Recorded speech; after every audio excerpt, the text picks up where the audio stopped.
Can और हाबिल। सत्य, परमेश्वर तभी स्वीकार करता है जब हम उसके अनुसार चलते हैं। बाइबल आय, परमेश्वर 3 लोगों की दुहाई को नहीं भूलता और जो उसे सिखाते हैं उन्हें सजा देता है।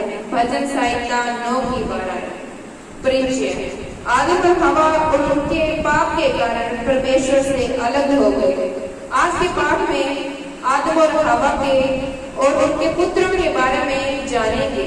आइए देखते हैं कि कैन और हाबिल के साथ क्या हुआ उनके पाप के कारण। उत्पत्ति 4:1-2। हवा जानती थी कि परमेश्वर जीवन का स्रोता है। कैन और हाबिल का जन्म पाप में हुआ, उनके माता पिता का पाप के कारण। जिस मनुष्य की परमेश्वर अपने स्वरूप में उत्पत्ति की, परमेश्वर को जाने, परमेश्वर से प्यार करे, परमेश्वर का आज्ञा पालन करे, अब शैतान के द्वारा प्रभावित हो गए।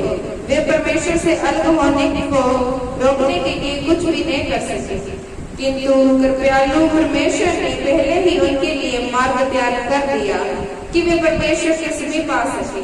बाइबल यहाँ नहीं बताती कि किस प्रकार आराधना करने का नियम दिया गया, लेकिन बाद में बाइबल में नियम को विस्तार पूर्वक बताया गया कि किस प्रकार, कैसे और कहां पर परमेश्वर के द्वारा ग्रहण योग्य भेंट चढ़ाना है। परमेश्वर की नियमित रूप से आराधना करने के लिए पाप रहित होना जरूरी है।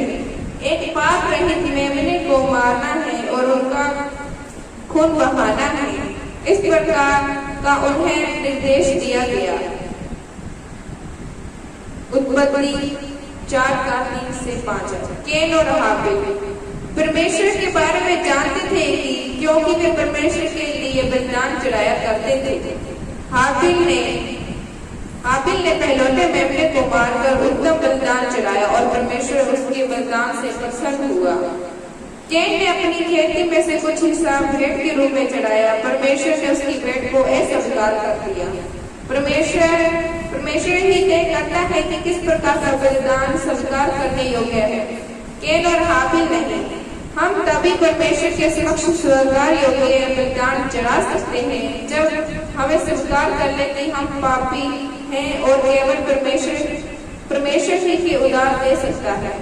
कैन ने परमेश्वर पर विश्वास नहीं किया और उसने अपनी इच्छा के अनुसार भेंट चढ़ाया।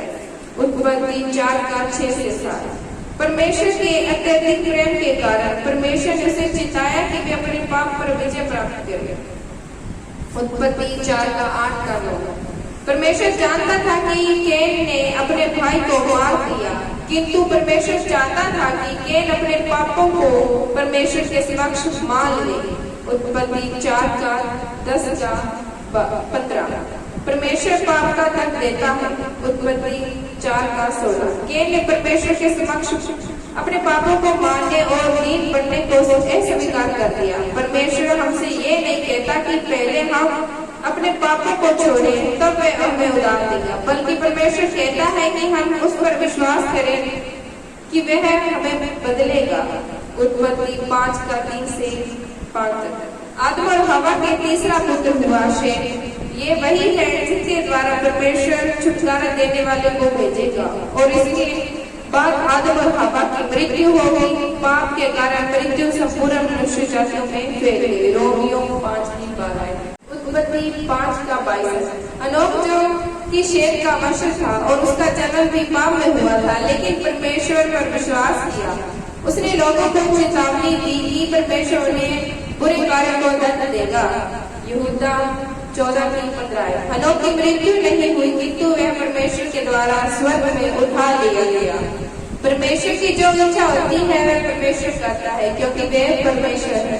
व्याख्या: परमेश्वर एक नियम का परमेश्वर है और वह ही निर्णय करता है कि किस प्रकार का बलिदान स्वीकार योग्य है।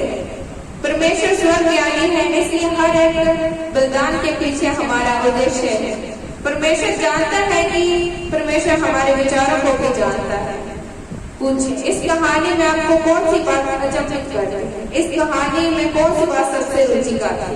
चुनौती: जो भी आपने इस सप्ताह में वचन से सीखा है वह दूसरों को भी सिखाएं।